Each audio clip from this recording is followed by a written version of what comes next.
With nothing left to lose, we reached out to the galaxy's deadliest species. Humanity is on the brink of extinction, with nowhere else to turn. We make one final desperate call to the galaxy's most dangerous species. Will they answer? Watch now to see if this bold move will save humanity, or if we're about to unleash the galaxy's deadliest force, the Last Council. The emergency session of the Primarch Coalition took place in what remained of Station Omega-7. Half the structure had been consumed by the Void Swarm 3 days ago, leaving twisted metal and frozen atmosphere where the East Wing used to be. Commander Thara of the Kalani Commonwealth stood at the center of the council chamber, her forearms trembling not from fear but from exhaustion. Around her, representatives from 23 species sat in silence. The holographic display above them showed the truth nobody wanted to acknowledge. Red dots spread across the galactic map like a plague.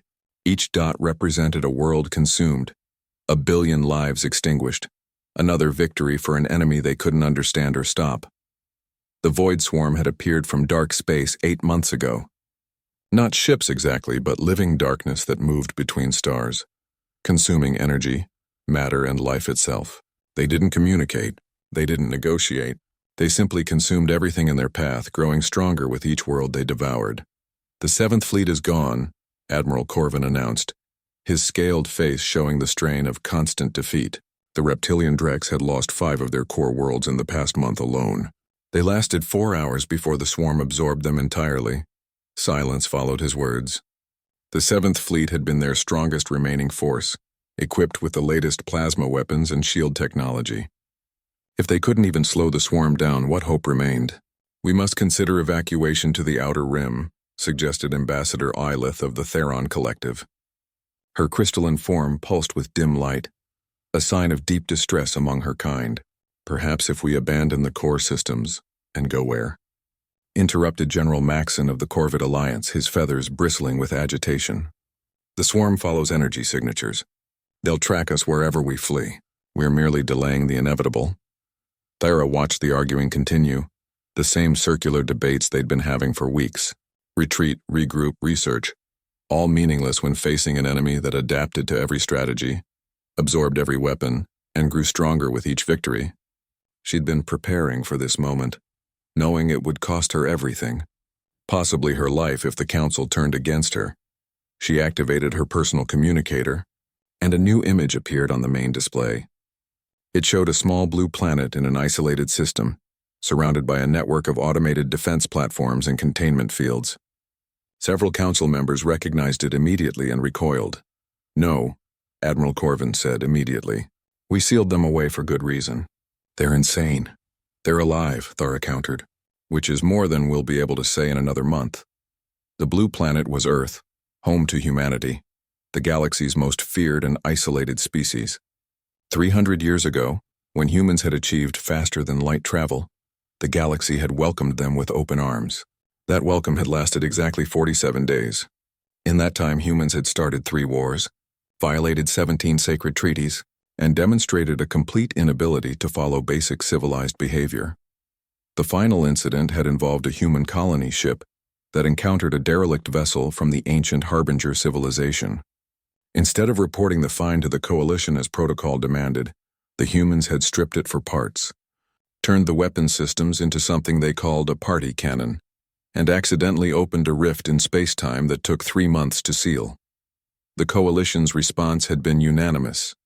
Humanity was too dangerous, too unpredictable, too chaotic for civilized space. They'd been locked in their home system with every advanced race in the galaxy, contributing to the containment field. For 3 centuries, Earth had been silent, isolated, alone. They're barbarians, Ambassador Wyleth said, her light flickering with distaste. They wage war for entertainment. They modify technology without understanding it. They treat violence as a solution to every problem. And they're the only species the Harbingers ever feared, Thara said quietly. That stopped the arguments cold. The Harbingers were legends, an ancient race that had ruled the galaxy millions of years ago before vanishing into myth. The few artifacts they'd left behind were treasures of technology so advanced that modern science could barely comprehend them. But in those artifacts, in the data fragments that had been translated, one warning appeared repeatedly. Beware the Chaos Bringers from the 3rd planet of Sol. You're suggesting we release the greatest threat the galaxy has ever contained to fight another threat? General Maxon asked. That's like curing a disease with poison. Sometimes poison is the only cure, Thara replied. She pulled up tactical data from their encounters with the Void Swarm. Look at how the swarm fights. Perfect coordination, perfect adaptation, perfect efficiency. They think in patterns we can predict but cannot counter. Now remember how humans fight. She displayed archived footage from humanity's brief time among the stars. A human freighter under pirate attack had responded by ramming the attacking vessel, while broadcasting ancient war songs. A diplomatic dispute had been resolved when the human ambassador challenged his counterpart to something called rock, paper, scissors. A mining operation had accidentally created a new form of matter because someone had wondered what would happen if they reversed the polarity of their extraction beam while singing.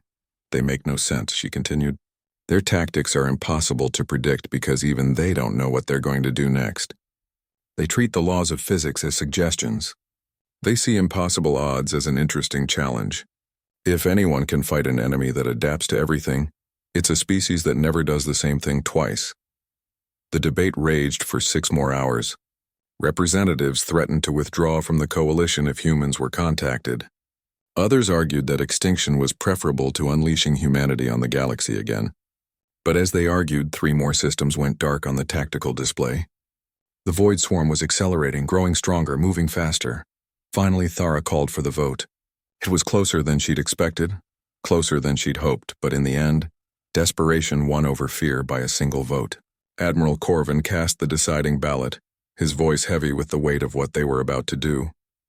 May the ancestors forgive us, he said. We're about to wake the sleeping monster. Thara didn't waste time on ceremony. She input her command codes, followed by those of the other council members. One by one, the containment fields around Earth began to power down. Automated defense platforms that had stood sentinel for 3 centuries went dark. The quarantine beacons switched off their warnings. She composed the message herself, knowing it might be the last official communication the coalition ever sent. It was brief, direct, and carried the weight of 300 years of silence.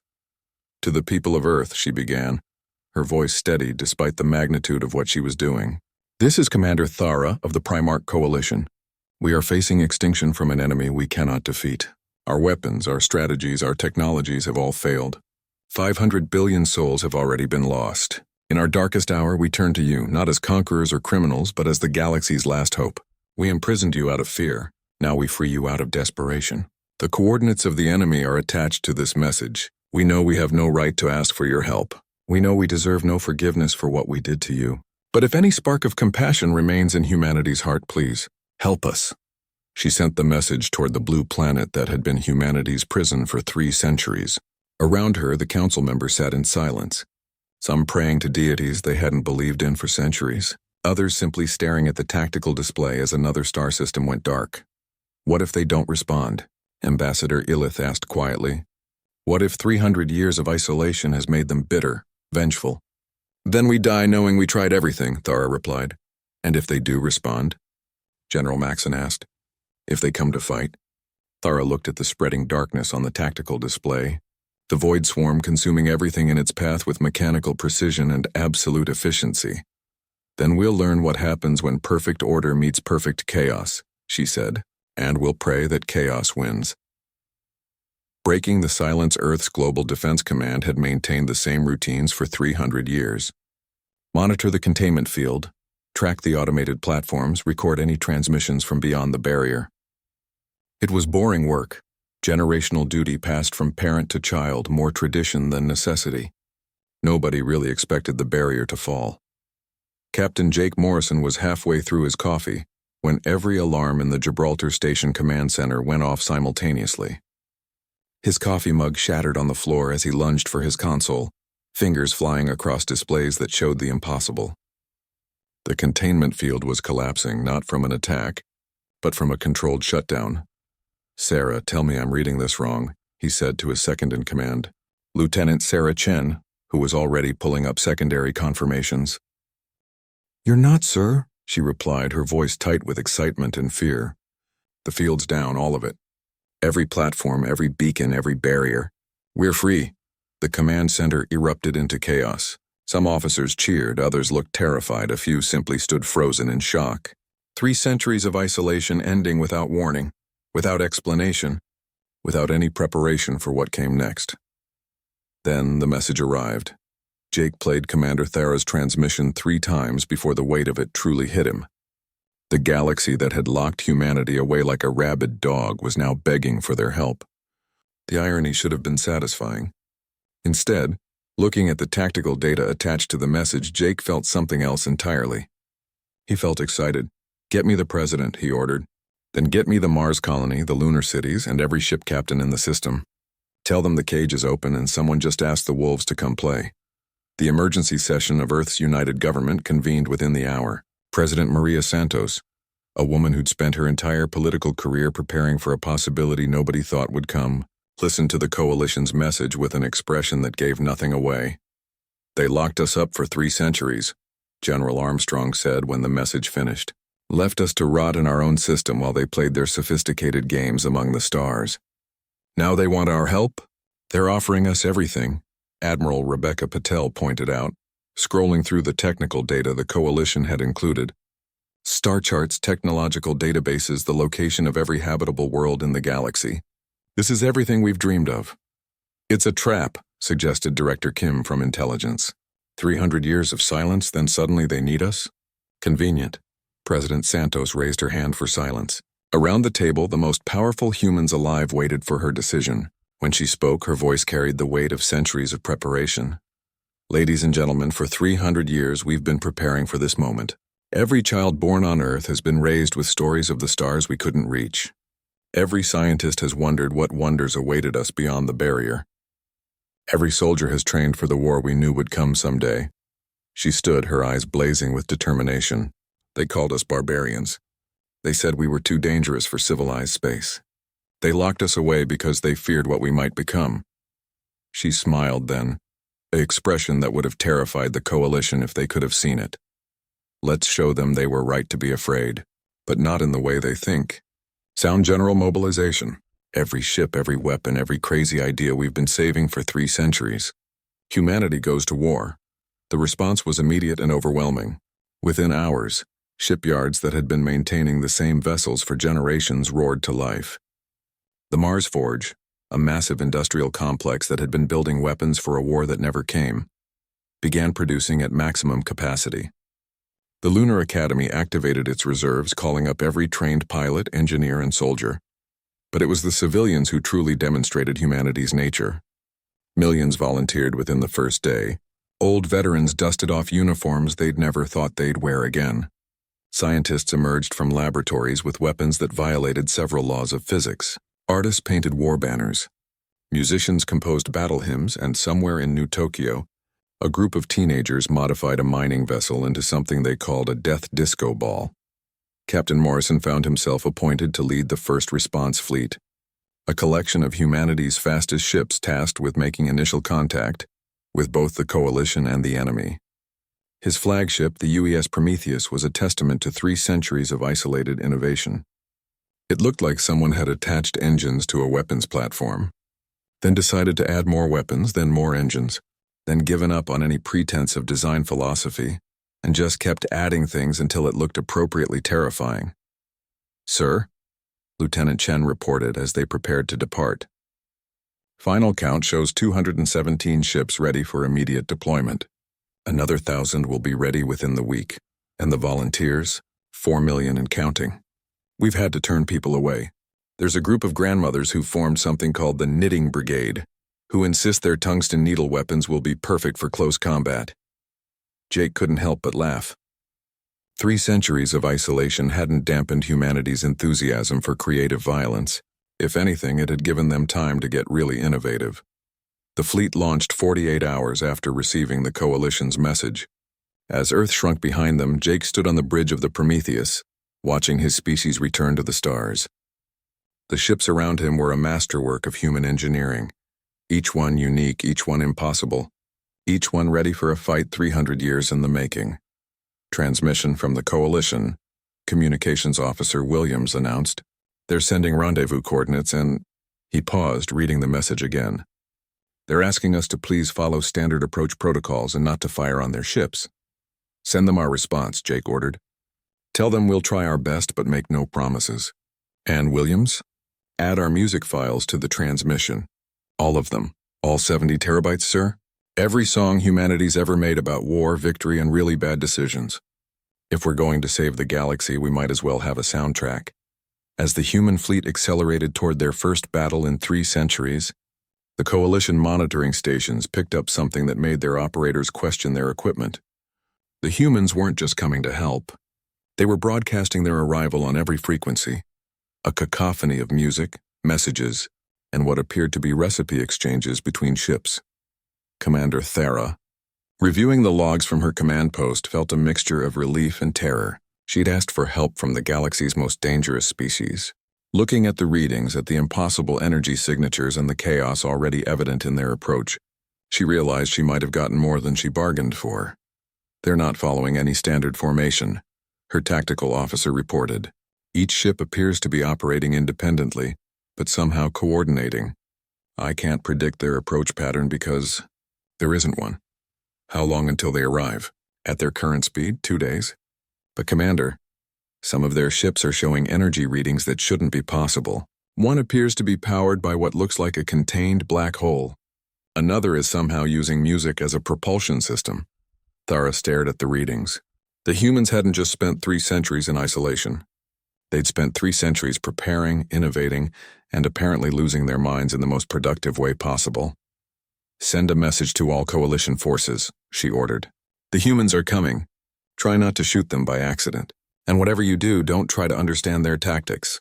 That way lies madness. The wolves arrived. The void swarm detected the human fleet 17 hours before the scheduled rendezvous with Coalition forces. The living darkness that had consumed entire star systems paused in its relentless advance, its collective consciousness trying to process what it was observing. In 8 months of systematic consumption across the galaxy, it had encountered nothing like this. The approaching vessels defied classification. Where every other species used standardized designs based on efficiency and logic, the human ships appeared to have been built by committees that had never spoken to each other. One vessel was spherical with weapons pointing in every direction. Another was shaped like an ancient sailing ship, complete with what appeared to be solar sails that somehow generated faster than light travel. A third was simply a massive engine with a cockpit welded to the front. The swarm's tactical algorithms, which had successfully predicted and countered every strategy from 23 different species, returned an error message. Pattern not found. Captain Morrison stood on the bridge of the Prometheus, watching the tactical display as they approached the battlefield. The remnants of a Coalition fleet hung in space, 12 ships out of what had been 100, maintaining defensive positions around a refugee convoy. That's our welcome party? He asked, studying the void swarm for the first time. The enemy was beautiful in a horrifying way, darkness that moved like liquid between the stars, occasionally solidifying into shapes that hurt to perceive directly. Sir, incoming transmission from the Coalition flagship, Lieutenant Chen announced. Commander Thera is asking us to follow their tactical integration protocol. Jake looked at the protocol document that appeared on his screen. It was 400 pages of procedures, formations, and communication standards. He deleted it without reading past the first page. Tell the commander we appreciate the suggestion, but we're going to try something else. All ships, this is Morrison. You see that dark nonsense eating spaceships? Make it stop doing that. How you accomplish this is up to you. Try not to hit our new friends. Morrison out. What happened next would be studied by military historians for generations, though none of them would ever agree on exactly what happened or why it worked. The human fleet didn't attack in formation. They didn't coordinate their assault. Each ship simply did what its crew thought might work, resulting in 217 different approaches to the same problem. The UES Disco Inferno, the modified mining vessel from New Tokyo, flew directly into the swarm, while broadcasting electronic music at frequencies that caused nearby Coalition ships' computers to crash. The darkness recoiled from the assault, not from damage but from what could only be described as confusion. The carrier Thunderchild launched fighters that flew in patterns inspired by a drunken bar fight its pilot had once witnessed. The swarm's predictive algorithms tried to anticipate their movements and failed because The pilots were literally making decisions based on dice. Rolls the science vessel Marie. Curie decided to see what would happen if they reversed the polarity of the swarm's own energy absorption mechanism. The resulting explosion created a new periodic element that shouldn't have been stable, but was. "They're insane," Admiral Corvin said from the Coalition flagship, watching the human assault with a mixture of horror and awe. "There's no strategy, no coordination. It's just chaos." "Look at the swarm," Commander Thara replied quietly. The darkness that had moved with perfect precision for 8 months was fragmenting. Parts of it tried to adapt to one human tactic, only to be hit by something completely different from another direction. The collective consciousness that had overwhelmed every defense was struggling to process attacks that followed no pattern because there was no pattern to follow. Captain Morrison watched the battle from his bridge, a smile playing at the edges of his mouth. "Sarah, remember that thing we weren't supposed to test because it might break physics? The probability inverter?" Lieutenant Chen's eyes widened. "Sir, the scientists said it could theoretically unravel causality in a localized area." "Perfect. Let's see what happens when we fire it at something that's already impossible."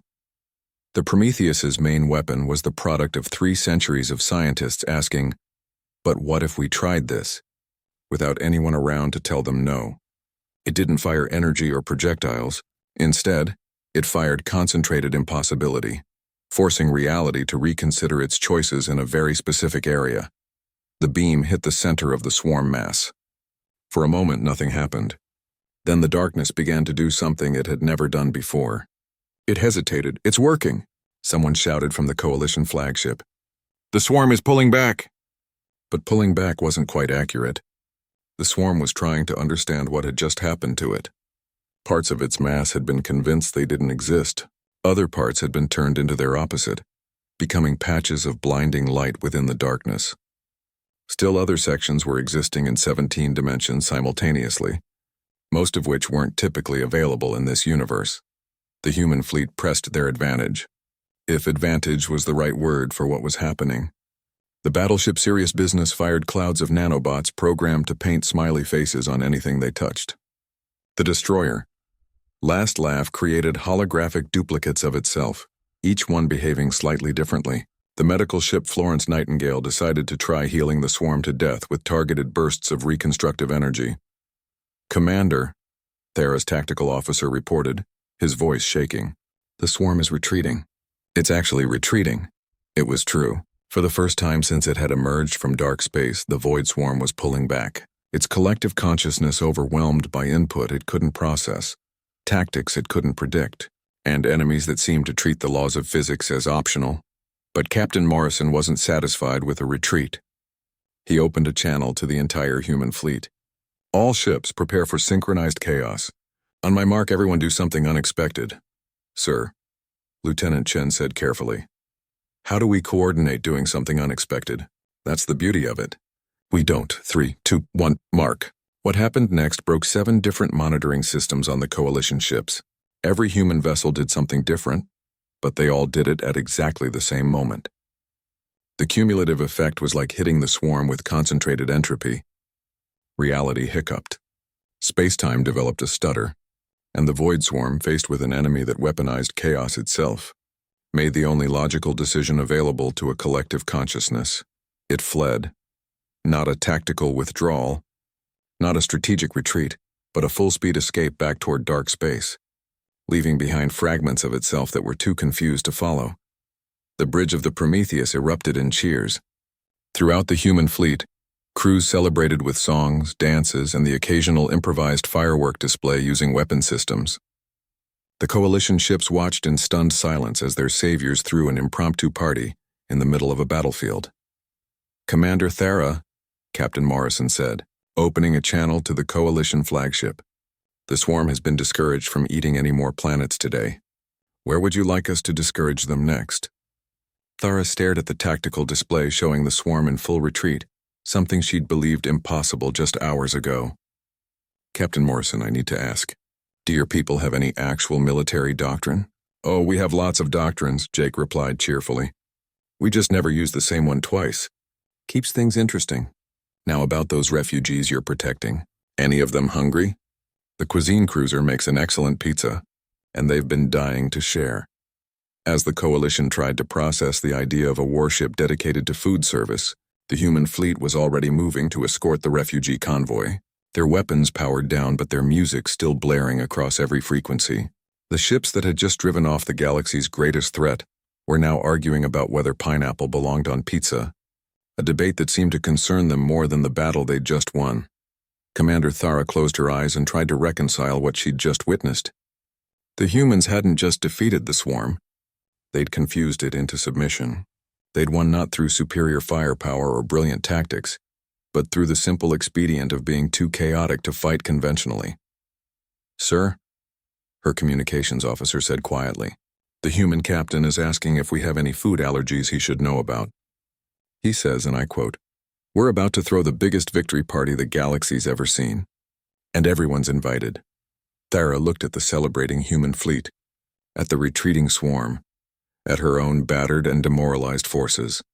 For 8 months, they'd faced nothing but defeat and despair. Now the galaxy's most feared species was offering them pizza and asking about dietary restrictions. "Tell Captain Morrison," she said slowly, "that the Coalition would be honored to attend humanity's party. And ask him if his people can teach us to be unpredictable." The laughter that came through the communication channel was warm, infectious, and completely insane. "Commander," Morrison replied, "give us a week.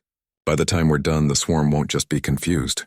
They'll be sending us apology notes for existing in the first place.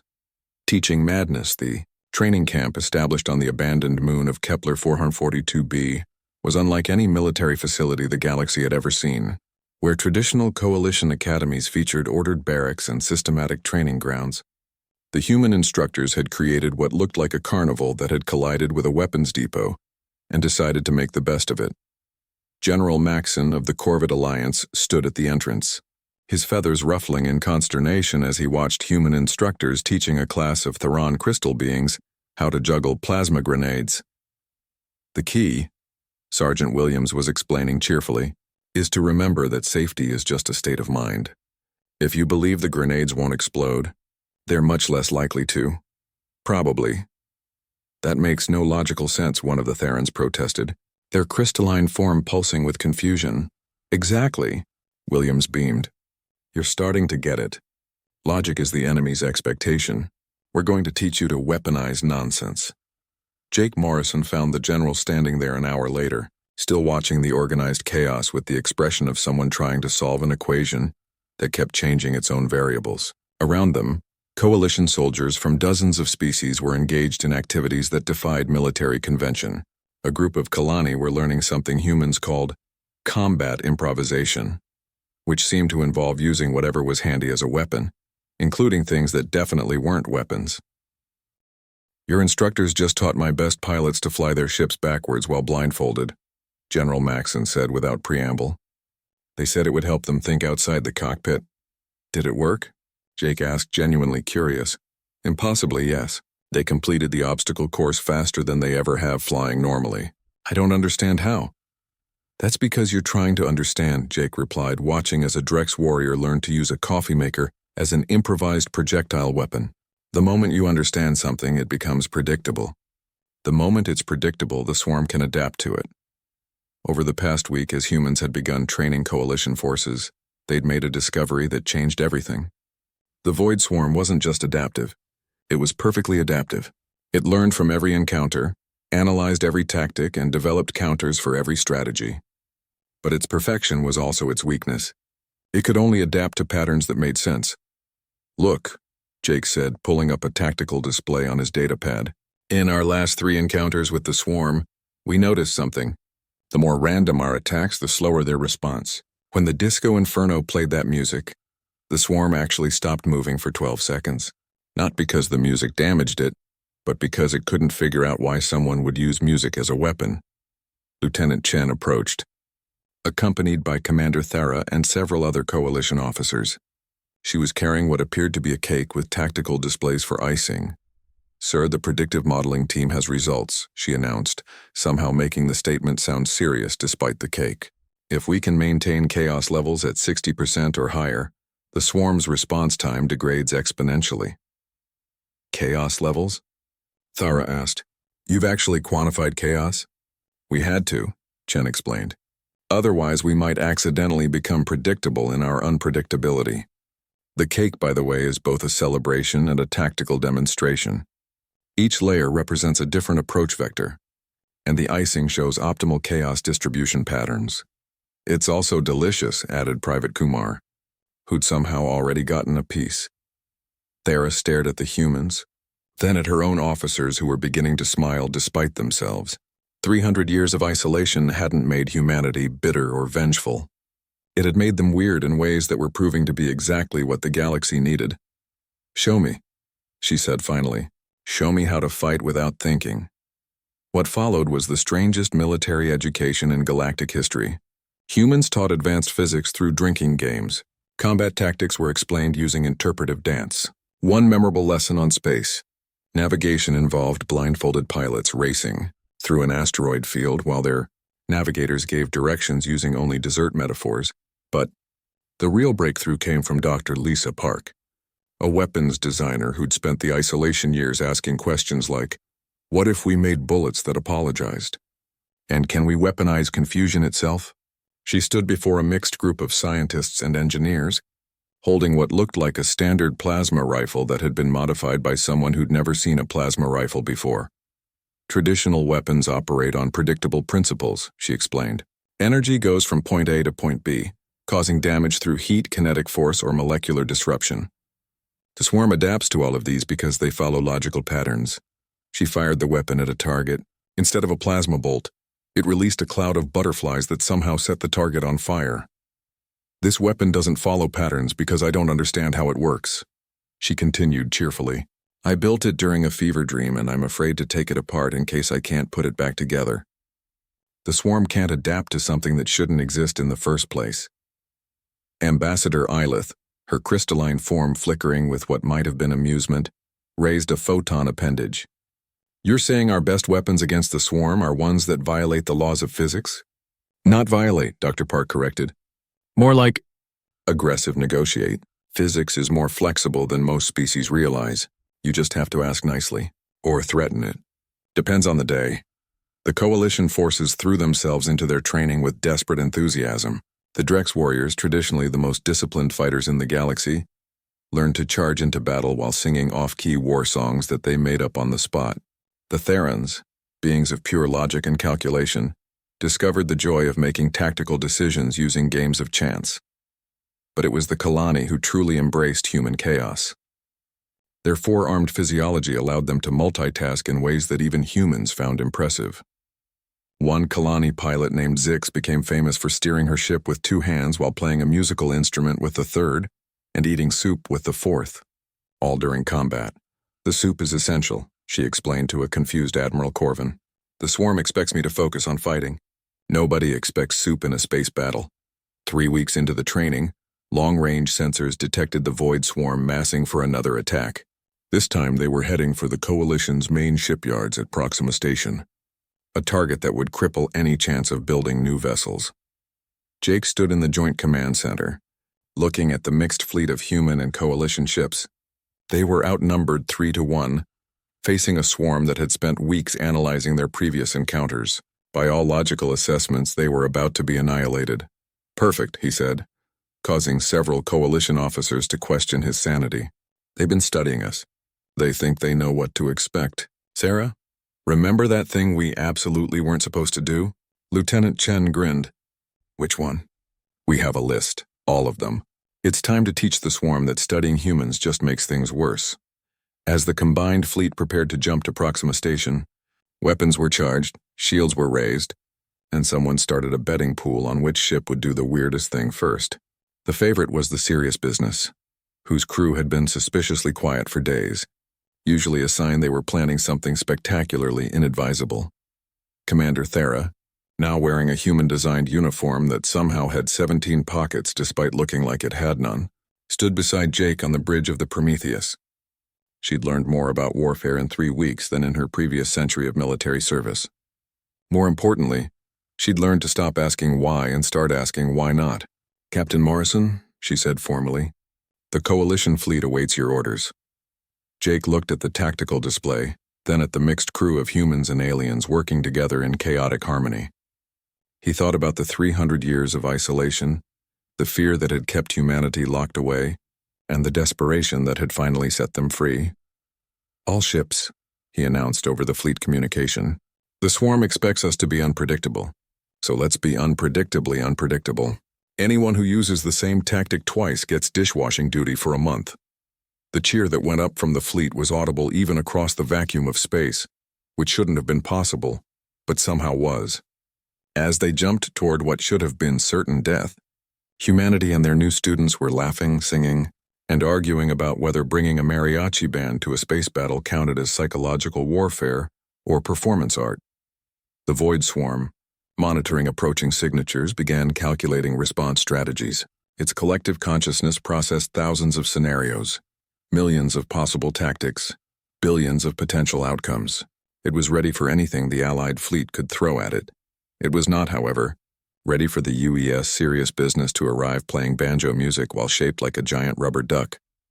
The final gambit, the battle for Proxima Station, began with the single most confusing moment in military history. The UES serious business, having somehow reconfigured its hull into the shape of a giant rubber duck, emerged from hyperspace playing banjo music that was simultaneously in 7 different keys. The Void Swarm's collective consciousness spent 3 full seconds trying to process why anyone would do this, which in space combat terms was an eternity. Those 3 seconds were all the Allied fleet needed. "Now," Jake Morrison shouted, and 217 human ships plus 43 coalition vessels that had embraced chaos executed the most coordinated, uncoordinated attack ever attempted.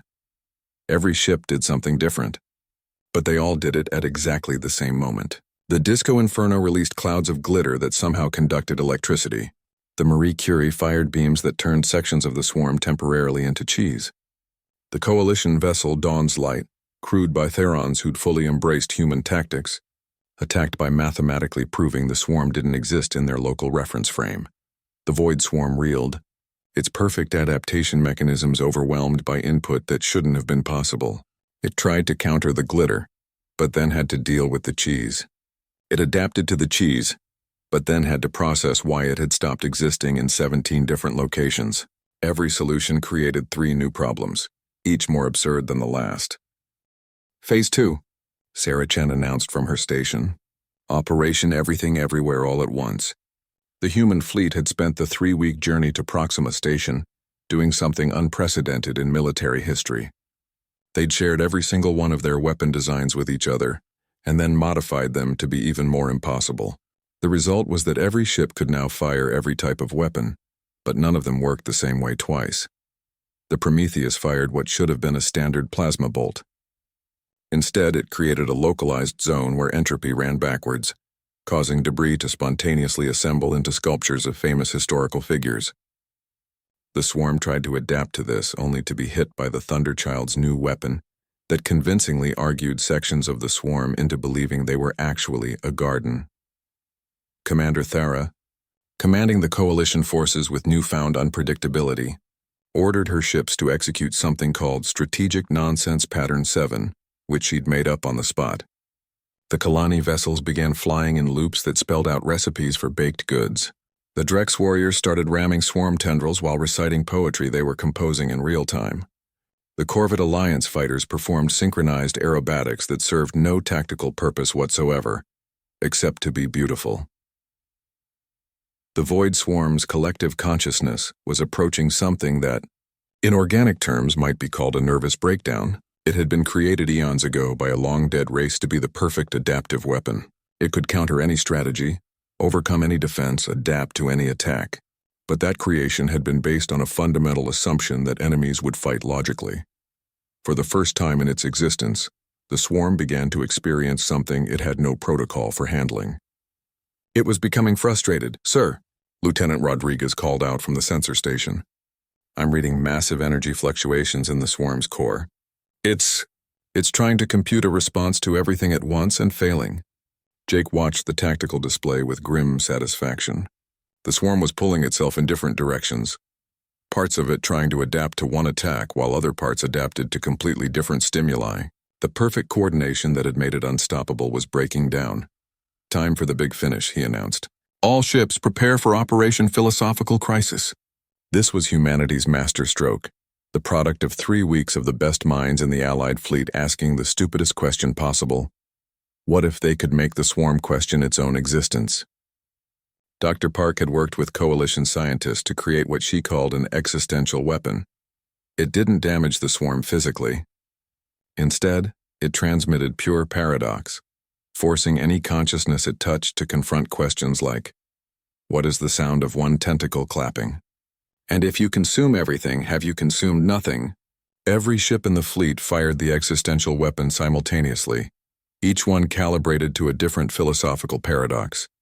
The beams converged on the swarm's core, flooding it with questions that had no answers, koans that broke logic, and thoughts that thought about themselves thinking. The effect was immediate and spectacular. The void swarm stopped. Not retreated, not paused, but completely stopped. Its perfect adaptive intelligence was caught in recursive loops, trying to solve unsolvable problems, adapt to paradoxes that changed when observed. Then, something unprecedented happened. The swarm spoke. Not in words, but in pure concept transmitted directly to every consciousness in the system. After eons of silence, the perfect weapon had something to say. What are you? Jake Morrison opened a communication channel to the frozen mass of darkness. We're humans. We're the species that spent 300 years locked in a single system because the rest of the galaxy thought we were too dangerous to let out. Turns out they were right, just not for the reasons they thought. You do not compute. Your tactics have no logic. Your weapons violate physical laws. Your existence is impossible. Yeah, we get that a lot, Jake replied conversationally. But here's the thing about impossible. It's only impossible until someone does it anyway. We've had 300 years to practice doing the impossible. You want to know what we are? We're the species that weaponized chaos, turned nonsense into strategy, and made the impossible boring through repetition. The swarm pulsed, its collective consciousness struggling with concepts it had never encountered. This unit was created to be perfect, to adapt to everything, to overcome any obstacle. Must be exhausting, Sarah Chen interjected. Being perfect all the time. Never making mistakes. Never trying something just to see what happens. Never having fun. Fun? The concept seemed to break something in the swarm's processing. Define fun. What followed was the strangest negotiation in galactic history. The Allied fleet, instead of pressing their advantage, began explaining the concept of enjoyment to a collective consciousness that had existed for millions of years without ever experiencing joy. Human crews shared their music not as a weapon but as art. Coalition forces, embracing their new understanding, performed chaotic maneuvers not to confuse but to create beauty. The serious business, still maintaining its rubber duck configuration, performed something its crew called interpretive space ballet, which served no purpose except to be absurd and wonderful. The void swarm watched all of this, its perfect consciousness trying to understand why beings would expend energy on activities with no strategic value. Slowly, something began to change. The uniform darkness started showing variations, patches of different shades like a massive consciousness experiencing aesthetics for the first time. This unit, I do not understand, the swarm finally transmitted. But I wish to. Commander Thera, who'd been watching this exchange with the same disbelief as everyone else, stepped forward. Then stop consuming everything and start experiencing it instead. The galaxy is full of wonders you've been too focused on efficiency to notice. But what is this unit's purpose if not to consume and adapt? It was a question that resonated with everyone in the fleet. Humans had spent 3 centuries wondering what their purpose was while locked away. The Coalition had questioned their purpose as they faced extinction. Purpose, it turned out, was the one thing everyone had in common. Purpose isn't something you're given, Jake said quietly. It's something you choose. We chose to answer a call for help from people who'd imprisoned us. The Coalition chose to risk everything on the species they feared most. You can choose too. The swarm was silent for a long time. When it spoke again, something had fundamentally changed in its voice. This unit, I choose to understand, to learn, to experience this fun you speak of. Will you teach me? And so the greatest threat the galaxy had ever faced became its strangest student. The Void Swarm, under the tutelage of humanity and their chaotic allies, began to explore concepts it had never considered. It learned to appreciate music by becoming a distributed orchestra. It discovered humor by trying to tell jokes that spanned star systems. It even learned to play games, though its first attempt at hide-and-seek resulted in accidentally hiding an entire nebula. 3 months later, at the formal ceremony marking the end of the war and humanity's full reintegration into galactic society, President Santos stood before representatives of every known species. Beside her, the void swarm had compressed itself into something resembling a person-shaped shadow, wearing what it insisted was a party hat. 300 years ago, "You locked us away because you feared what we might become," she said to the assembled crowd. "You were right to fear us, but not for the reasons you thought. You feared our violence, our unpredictability, our chaos, but our real danger was never in our weapons or our tactics. It was in our ability to see the impossible as an invitation rather than a barrier." She turned to the swarm, which was trying to figure out how to applaud with appendages made of living darkness. "We didn't defeat our enemy. We confused them into becoming our friend. And if we can do that with a collective consciousness that had been consuming galaxies for eons, imagine what we can do together." Ambassador Yilith, speaking for the coalition, rose from her seat. Her crystalline form had taken on new patterns since training with humans, geometric shapes that serve no purpose except to be interesting. The Primarch Coalition formally apologizes for the 3-century quarantine of humanity. "We were wrong to fear your chaos. We should have embraced it." "No hard feelings," Jake Morrison called out from his spot in the crowd. "Those 300 years of isolation gave us time to get really weird. Worked out pretty well, all things considered." The celebration that followed lasted for weeks. Humans taught ancient dances to beings without legs. The swarm learned to make fireworks out of controlled stellar phenomena. Coalition species discovered the joy of karaoke, though the Drex warriors' rendition of ancient Earth power ballads would haunt everyone's memories forever. As the party finally wound down and fleets began returning to their homes, Commander Thara found herself standing beside Jake Morrison one last time, looking out at the stars from Proxima Station's observation deck. "What happens now?" she asked. "The war is over. The swarm is our friend and humanity is free. What's next for the species that weaponized chaos?" Jake grinned, the same expression that had terrified and inspired the galaxy in equal measure. "Now we explore. Every star, every planet, every weird anomaly out there. We've got 300 years of curiosity built up and a galaxy full of friends to share it with." Plus, the swarm mentioned something about other galaxies with their own impossible problems. Sounds like fun, doesn't it? Thara found herself laughing, something she'd learned from humans. "You're going to drag us all on your impossible adventures, aren't you?" "Commander, we just turned a galaxy-eating consciousness into the universe's largest performance artist. Adventures are going to find us whether we look for them or not." As if to prove his point, the swarm chose that moment to create a constellation that spelled out, "Thank you for teaching me to be silly," in 7 different languages simultaneously. The galaxy had called for help from its most dangerous species and received something far more powerful than weapons or warriors. It had received a reminder that impossible was just another word for opportunity, that chaos could be creation, and that sometimes the best way to defeat an enemy was to confuse them into becoming family. Humanity was free, the galaxy was saved, and somewhere in the void, a massive collective consciousness was learning to tell knock-knock jokes that took 3 star systems to properly deliver the punchline. The universe would never be the same, and that was exactly the point.